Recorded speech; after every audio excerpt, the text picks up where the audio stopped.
Déco dans le présent pour mieux construire l'avenir. La chronique d'Interentreprise avec France 7 Florimont. Bonjour, j'espère que vous allez bien. Aujourd'hui, de par le monde, et donc chez nous aussi, il est de bon ton de fêter la Journée internationale du droit des femmes.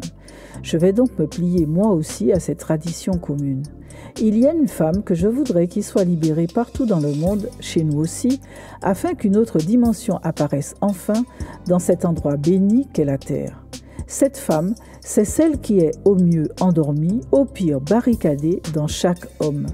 Je parle bien de celle qui est maltraitée, contrainte au silence dans chaque personne de sexe masculin, sous quasiment toutes les latitudes.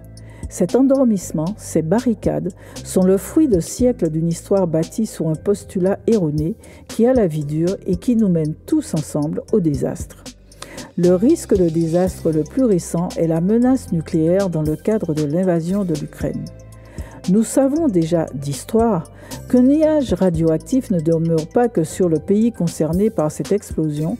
Nous savons aussi de longue date que les dégâts collatéraux sont de long terme. Cette politique de la terre brûlée est le summum de la rigidité toute masculine. Tout détruire plutôt que de reculer d'un pouce, de reconnaître que l'on s'est trompé, d'accepter que l'autre a autant de valeur que soi. L'acceptation de cette pensée rendrait impossible, par nature, toute envie de rentrer chez lui par infraction et de tenter de s'accaparer de ce qui lui appartient. Ne nous y trompons pas, ce que j'appelle rigidité toute masculine coule avec la même intensité dans les veines de celles qui ont, elles aussi, décidé de magnifier que le côté le plus fort de leur personnalité. Comme beaucoup d'hommes, elles tournent alors le dos à leur côté doux, le considérant comme une source d'échec. Une autre croyance erronée qui a la vie dure.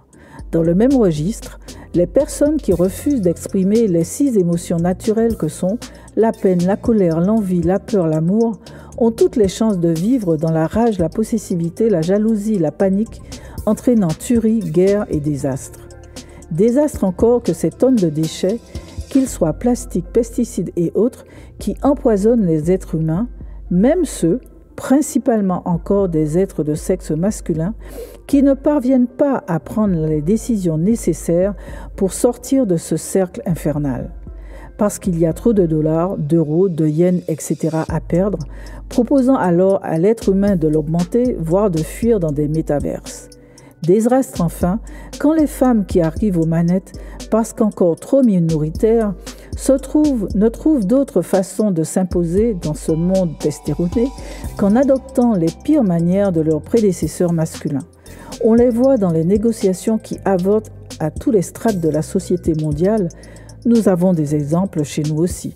Voilà pourquoi j'appelle au réveil de la femme qui sommeille dans chaque personne de sexe masculin, en plus des lois, des quotas, des déclarations de bonnes intentions et autres anniversaires qui, seuls, ne font avancer cette cause mondiale qu'à tout petit pas. Pour le réveil de la femme endormie dans chaque personne de sexe masculin, nous les femmes, nous avons une vraie carte à jouer. À demain, prenez soin de vous. Déco dans le présent pour mieux construire l'avenir. La chronique d'Interentreprise avec France 7 Florimont.